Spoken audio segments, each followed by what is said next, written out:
விஎஸ்பிஎம் channel subscribe பண்ணாதவங்க subscribe பண்ணிக்கோங்க. பக்கத்தில் இருக்கிற பெல் பட்டனை கிளிக் பண்ணிக்கோங்க. இன்றைக்கி வந்து கேரளா சைடில் ஒரு போண்டா செய்ய போகிறோம்.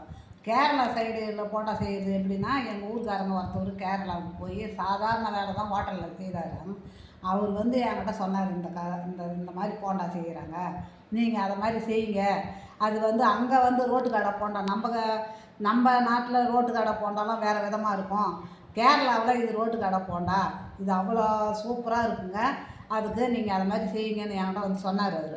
அதுக்காக தான் அதே மாதிரி அந்த அளவெல்லாம் சொன்னார். அந்த அளவெல்லாம் எடுத்து வச்சுருக்கிறேன். அரிசி 100 கிராம் எடுத்துருக்குறேன். ஒரு டம்ளர்னு வச்சுக்கோங்க.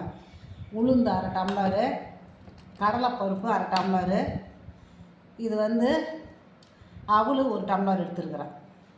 அதுக்கு இப்போ இஞ்சி, பூண்டு, பச்சை மிளகா, வெங்காயம், கொத்தமல்லி தழை, கறிவேப்பிலை, இது அடுத்தது தயிர். இந்த தயிரை சிரிப்பி அந்த மாவை அரைச்சி, இந்த தயிர் தான், தண்ணியே ஊற்றக்கூடாது. இந்த தயிரை தான் மோராக்கி அதில் ஊற்றி பிசையணும். தயிர், மஞ்சள் தூள், கரம் மசாலா, ஜீரகம், ஓமம், பட்டை மிளகாத்தூள், உப்பு, இது தாங்க இதுக்கு தேவையானது. இதை வந்து எப்படி செய்யலான்னு நம்ம பார்க்கலாம் வாங்க. இப்போ இதை முதல்ல வறுத்துக்கணும். வாங்க நம்ம வறுத்துக்கலாம். வச்சு அடுப்பு பற்ற வச்சுட்டோங்க. இப்போ அரிசி போட்டுக்கலாம். புழுங்கல் அரிசி, சாப்பாட்டு அரிசி, எந்த அரிசி இருந்தாலும் போட்டுக்கலாங்க.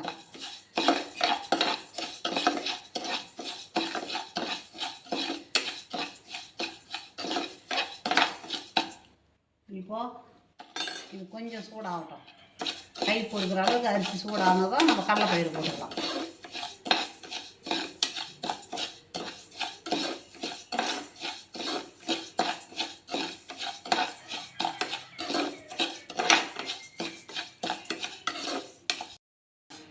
இப்போ அரிசி கை பொறுக்கிற அளவுக்கு சூடாகிடுதுங்க.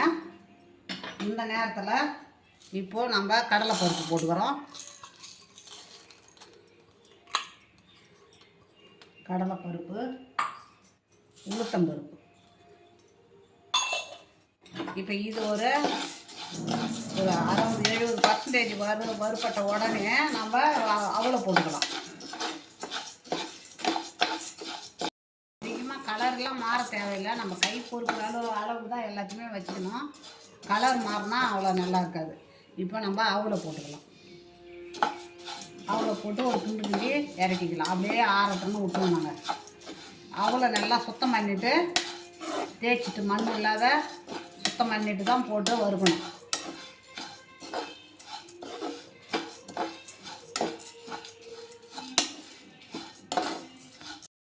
போதுங்க. இதை எடுத்து இப்போ ஒரு பிளேட்டில் மாற்றிக்கலாம். நம்ம அப்படியே ஆறட்டுங்க. ஆறின பிறகு அப்புறம் அரைச்சிக்கணும். வந்து தான் மோரை சிரிப்பி போட்டு நம்ம அரைச்சிக்கலாங்க. ஆறிடுது, நம்ம போய் அரைச்சி எடுத்துக்கலாங்க.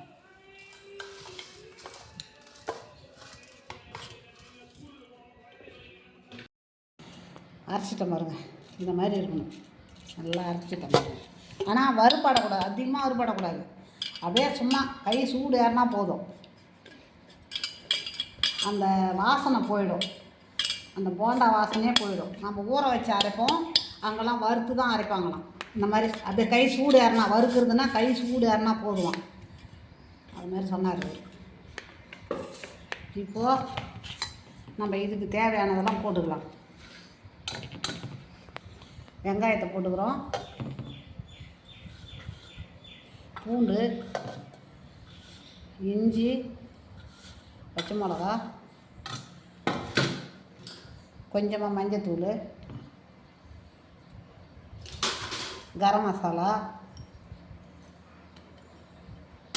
இப்போ பட்டை மிளகாத்தூள், இப்போ இந்த ஓமம். அதுவே வந்து சுக்கு பொடியெலாம் கூட போடணுமா அவர் சொன்னார். என்கிட்ட சுக்கு பொடி இல்லை. இப்போ ஜீரகம்,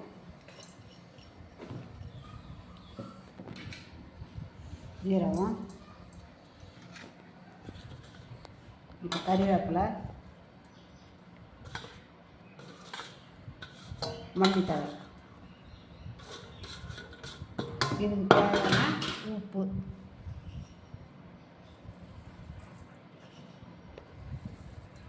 இப்போ நம்ம மோர் ஊற்றி தாங்க பேசி போகிறோம். இதெல்லாம்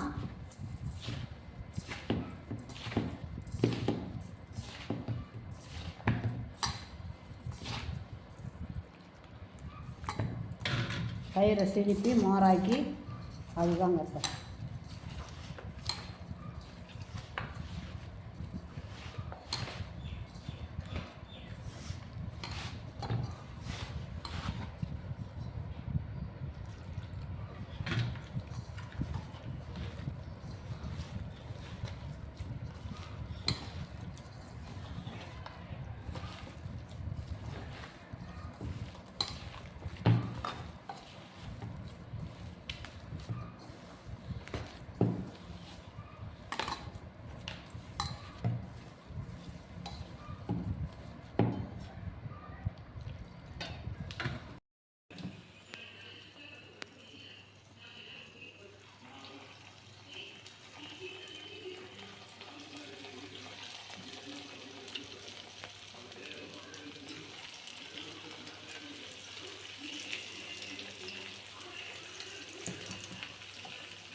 நான் போண்டாவாக போடலைங்க, பகோடா மாதிரி போடுறேன்.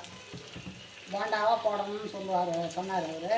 வேணாம், நம்ம சின்ன சின்னதாக போட்டுக்கலாம், பசங்க அப்போ தான் சாப்பிடும்.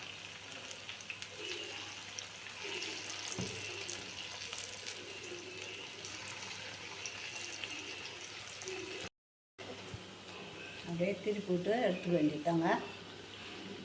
நம்ம போண்டாவும் போடலாம். போண்டா இப்போ போடுறோம். முதல்ல நான் போட்டு பார்த்தேன் இது மாதிரி.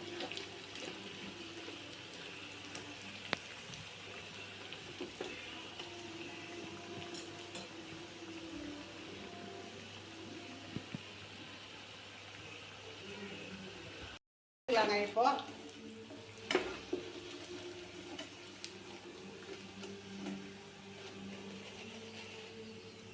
எப்படி இருக்குது பாருங்க, சூப்பராக இருக்குது. எண்ணெயெல்லாம் குடிக்கவே குடிக்காது.